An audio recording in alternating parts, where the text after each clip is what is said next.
Judge, Mr. M.J. Mola, and his wife, who owned a large lakefront house overlooking the Dhanmandi Lake exactly at the point presently occupied by the Dhanmandi Masjid al-Taqwa.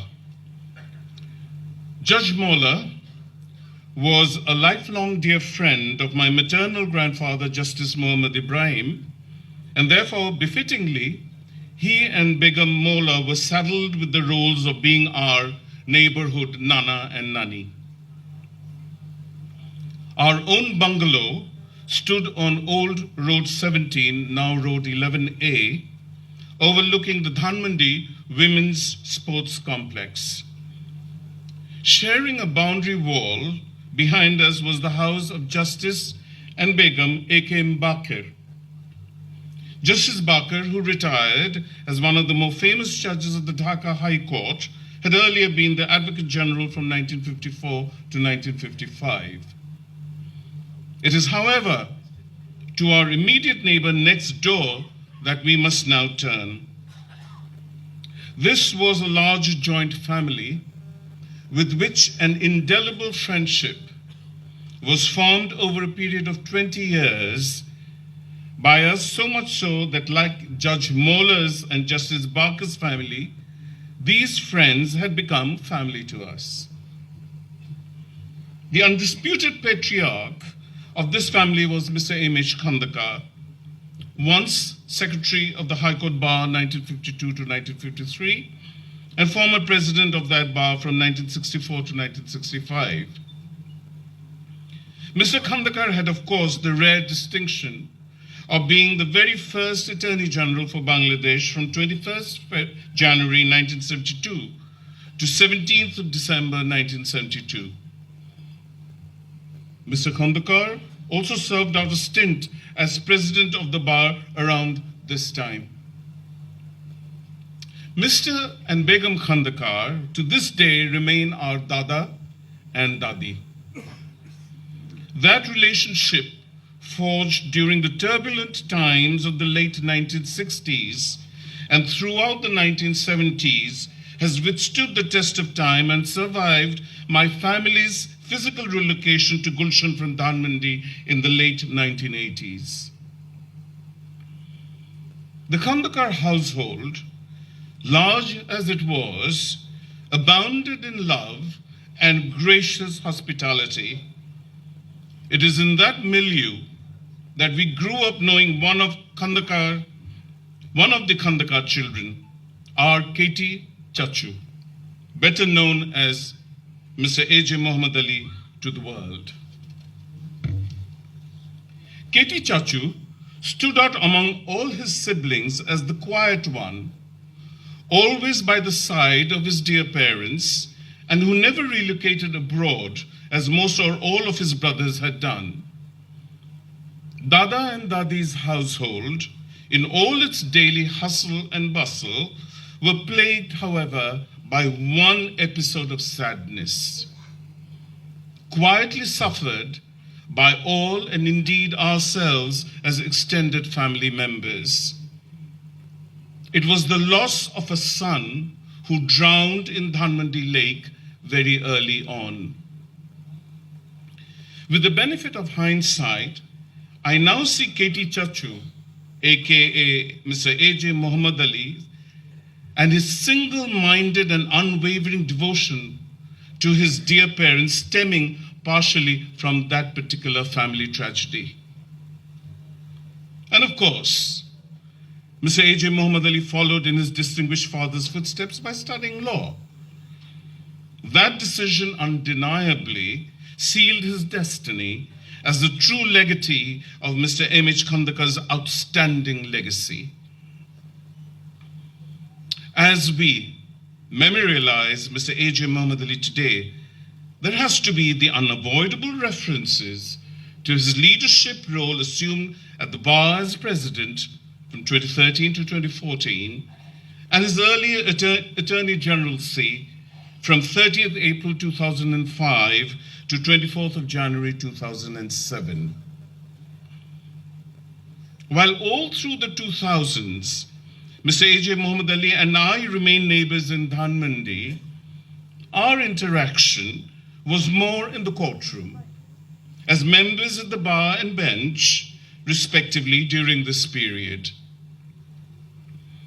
Our last engagement, as far as I can recall, in those capacities was notably to the 2018 case of Begum Khaleda Zia versus the Bangladesh Election Commission. Stemmed from 3 writ petitions, and one of those orders of 11th of December 2018 is reported in 2019 7 CLR 8CD 8. Mr. A.J. Muhammad Ali was the lead counsel for the petitioner, Begum Khaleda Zia, in those 3 related cases in this regard. In a recent international publication, I have particularly highlighted my ruling as the presiding judge in the Khaleda Zia election case as a prime example of how a judgment may reflect the aspirational value of the law.